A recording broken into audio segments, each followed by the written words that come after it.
we are here to start vector.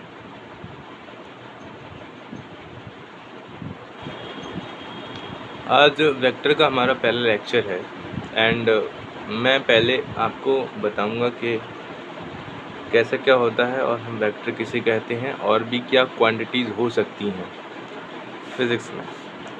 तो physics में सबसे पहले हम किसी एक लाइन को इमेजिन कर लेते हैं। लेट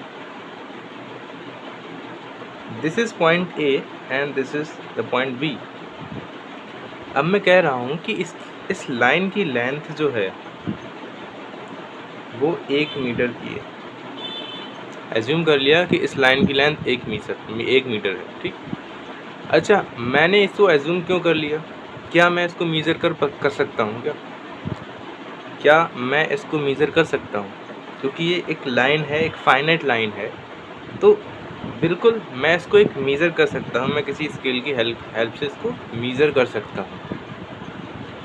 अच्छा, तो जब मैंने इसको मीज़र कर लिया तो फिज़िक्स की लैंग्वेज में हम कहते हैं कि मैं इस क्वांटिटी को मीज़र कर पा रहा हूँ।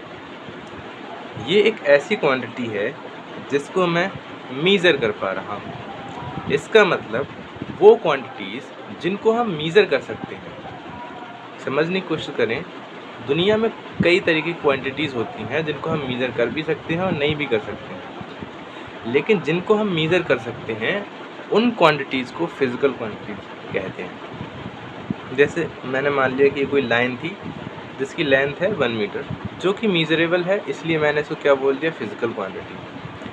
अच्छा, फिज़िकल क्वांटिटीज़ की मैं बात करता हूँ। फिज़िकल क्वांटिटीज़, तो ये फिज़िकल क्वांटिटीज़ कई टाइप की हो सकती हैं। जैसे नंबर 1 पे आता है अपनी स्केलर क्वांटिटी, दूसरा आता है वेक्टर क्वांटिटी एंड तीसरा आता है टेंसर क्वांटिटी। स्केलर क्वांटिटी की अगर मैं बात करूं तो स्केलर क्वांटिटी ऐसी क्वांटिटी है जिसको दिखाने के लिए, to represent a scalar quantity we need only magnitude. हमें सिर्फ उसके मैग्नीट्यूड की ज़रूरत पड़ती है। ऐसी क्वांटिटी जिसको रिप्रेजेंट करने के लिए मुझे सिर्फ मैग्नीट्यूड की ज़रूरत पड़ रही है, तो उसको मैं क्या बोलूँगा, स्केलर क्वांटिटी। इसका एग्जांपल लेते हैं। ये एक लाइन थी, तो मैंने कहा कि इसकी लेंथ जो है 1 मीटर है, ठीक है।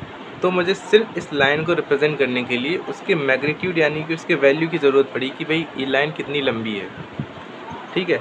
अब वेक्टर क्वांटिटीज़ क्या होती है, उसको मैग्नीट्यूड तो चाहिए एंड उसको डायरेक्शन भी देना ज़रूरी है। अब जैसे क्या हुआ, सेम इसी लाइन पे एज्यूम करते हैं। पहले मैंने कहा कि इस लाइन की लेंथ जो है 1 मीटर है, तो ये इसका मैग्नीट्यूड हो गया। अब ये स्केलर क्वांटिटी है, लेकिन मैं अगर कहूँ कि इस लाइन की लेंथ जो है ए से बी की तरफ है, मैंने क्या कहा, इस लाइन की जो लेंथ है 1 मीटर वो किसकी तरफ है, ए से लेकर बी की तरफ है, तो मैंने इसकी डायरेक्शन को स्पेसिफाई किया। When I specify a direction of a scalar quantity, तो इसको मैं वेक्टर क्वांटिटी बोल दूँगा, ठीक है। तो ये हो जाएगी वेक्टर क्वांटिटी। अच्छा, टेंसर क्वांटिटीज़ क्या होती हैं? ना तो ये वेक्टर होती है ना स्केलर होती हैं। तो टेंसर क्वांटिटी वो क्वांटिटीज़ होती हैं जिनका मैग्नीट्यूड डायरेक्शन के हिसाब से चेंज होता रहता है। जैसे कि स्ट्रेस हो गया, स्ट्रेन हो गया, ये ऐसी क्वांटिटीज़ होती हैं जिनका मैग्नीट्यूड डायरेक्शन के हिसाब से चेंज होता रहता है। जैसे मैं एग्जांपल लेता हूँ, अपने क्लास का एग्जांपल ले लिया। एग्जांपल के तौर पर मैं कहता हूँ, किसी एक लड़के को मैंने खड़ा किया क्लास में, मैंने दूसरे लड़के के लिए कहा कि तुम इसको एक थप्पड़ मारो, तो वो लड़का पूरी जोर लगा के उसको थप्पड़ मारेगा। अब यहीं पर मैंने क्या किया, उसकी डायरेक्शन को चेंज कर दिया। मैंने कहा भाई अब तू इस लड़के को मत मार, इस लड़की को थप्पड़ मार। तो तुम्हें क्या लगता है कि वो कितनी तेज़ थप्पड़ मारेगा? जाहिर है वो बहुत धीरे ही मारेगा। तो डिफरेंट डायरेक्शन में उसकी जो मैग्नीट्यूड है वो डिफरेंट हुआ। इसका मतलब वो लड़का यहाँ पर टेंसर क्वांटिटी की तरह बिहेव करेगा। तो हमने क्या पढ़ा, फिज़िकल क्वांटिटीज़ वो क्वांटिटीज़ होती है जिनको मीज़र कर सकते हैं, कैन बी मीज़र्ड, ठीक है। अब उसमें मैंने कहा एक स्केलर क्वांटिटी होती है जिनको रिप्रेजेंट करने के लिए सिर्फ मैग्नीट्यूड की ज़रूरत है। वेक्टर क्वांटिटीज़ वो होती है जिनको मैग्नीट्यूड भी चाहिए, डायरेक्शन भी चाहिए। टेंसर क्वांटिटीज़ वो होती है जो मैग्नीट्यूड के साथ, डायरेक्शन के साथ उनका मैग्नीट्यूड चेंज होता रहता है। स्केलर क्वांटिटी का एग्जांपल क्या हो सकते हैं? डिस्टेंस हो गया, स्पीड हो गई, ये सारी स्केलर क्वांटिटीज़ हैं। यहाँ पर इसका जस्ट अपोजिट कर दे, अपोजिट तो नहीं है, इसका डिस्प्लेसमेंट हो जाएगा ये वेलोसिटी। अच्छा, रिप्रेजेंटेशन ऑफ वेक्टर कैसे कर सकते हैं? जैसे मान लिया मैं वेक्टर को कैसे रिप्रेजेंट करूँगा? सबसे पहले उसका मैग्नीट्यूड मुझे लिखना पड़ेगा। मैंने कहा इसका मैग्नीट्यूड जो है 1 सेंटीमीटर है। अब मैं अगर इसको डायरेक्शन स्पेसिफाई कर दूँ तो ये एक वेक्टर हो जाएगा। तो ये क्या है? एक वेक्टर है। अगर मैं सिंपल लाइन खींचता हूँ जिसका मैग्नीट्यूड 1 सेंटीमीटर है तो ये स्केलर हो जाएगा। टेंसर क्वांटिटीज़ को डिटेल में हम नहीं पढ़ते हैं, ठीक है। अच्छा, वेक्टर को रिप्रेजेंट हम क्वांटिटीज़ के टर्म में कैसे कर सकते हैं? जैसे स्पीड यहाँ पर मैं v से लिखूँगा और वेलोसिटी भी मैं v से ही लिखता हूँ। डिफरेंस क्या होता है इन दोनों क्वांटिटीज़ के ऊपर कि जो वेक्टर क्वांटिटीज़ होती हैं उनके ऊपर हम एक एरो रिप्रेजेंट करते हैं। इसका मतलब ये है कि एक वेक्टर क्वांटिटी है और ये स्केलर क्वांटिटी है। तो इसी को हम डिफरेंस के रूप में देख सकते हैं यहाँ पर कि स्पीड और वेलोसिटी में क्या डिफरेंस हो सकता है। सेम डिस्टेंस की अगर मैं बात करता हूँ, डिस्टेंस एक स्केलर क्वांटिटी है जिसको मैंने s से रिप्रेजेंट कर दिया। अब यहीं पर मैं डिस्प्लेसमेंट की बात करता हूँ तो वो भी s से ही रिप्रेजेंट होगा। बस फ़र्क सिर्फ इतना है कि यहाँ पर एक वेक्टर लगेगा जिससे मुझे पता चलेगा कि ये डिस्प्लेसमेंट है और ये डिस्टेंस है।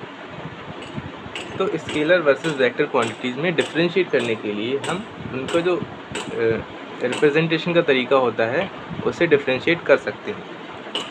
तो स्केलर क्वांटिटीज़, डिस्टेंस का एग्जांपल लेते हैं। यहाँ पर डिस्टेंस क्या होती है? एक्चुअल पाथ लेंथ होती है। एक्चुअल पाथ लेंथ ये डायरेक्शन में डिपेंड नहीं करती। जैसे मैं इस ए पॉइंट पे खड़ा हुआ था, अब मुझे इस बी पॉइंट पर जाना है।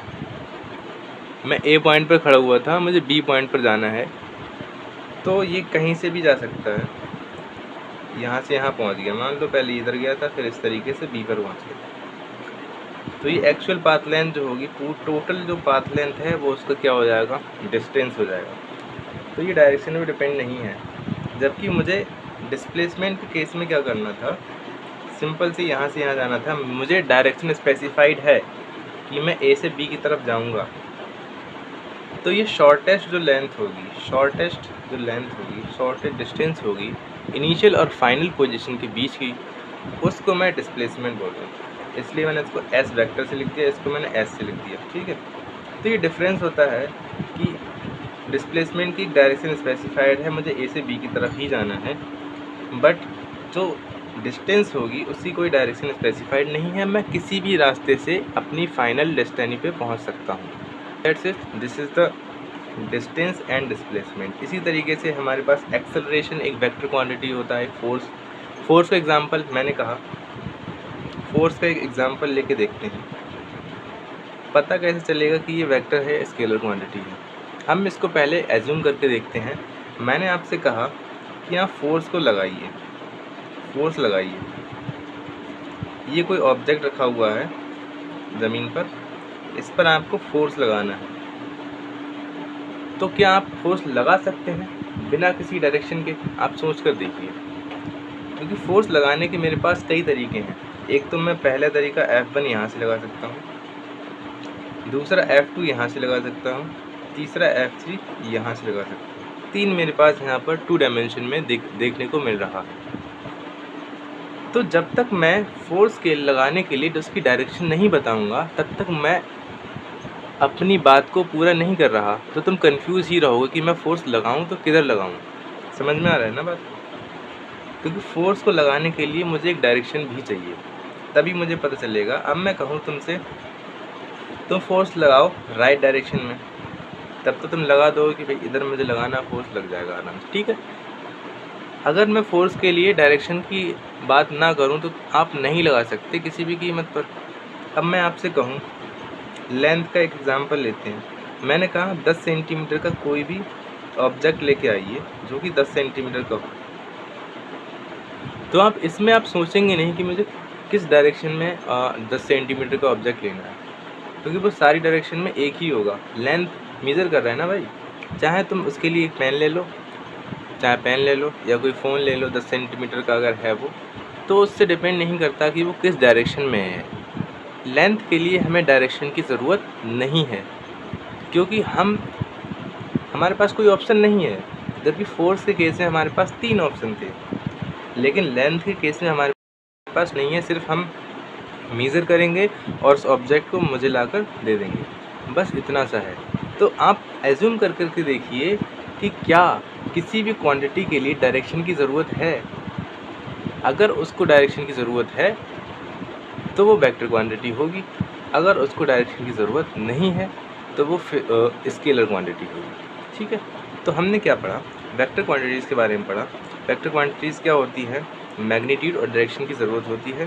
स्केलर क्वांटिटी में मैग्नीट्यूड की ही ज़रूरत होती है। टेंसर क्वांटिटी का मैग्नीट्यूड डायरेक्शन के हिसाब से चेंज होता रहता है। ओके, अब नेक्स्ट वीडियो में मिलते हैं, तब तक के लिए बाय।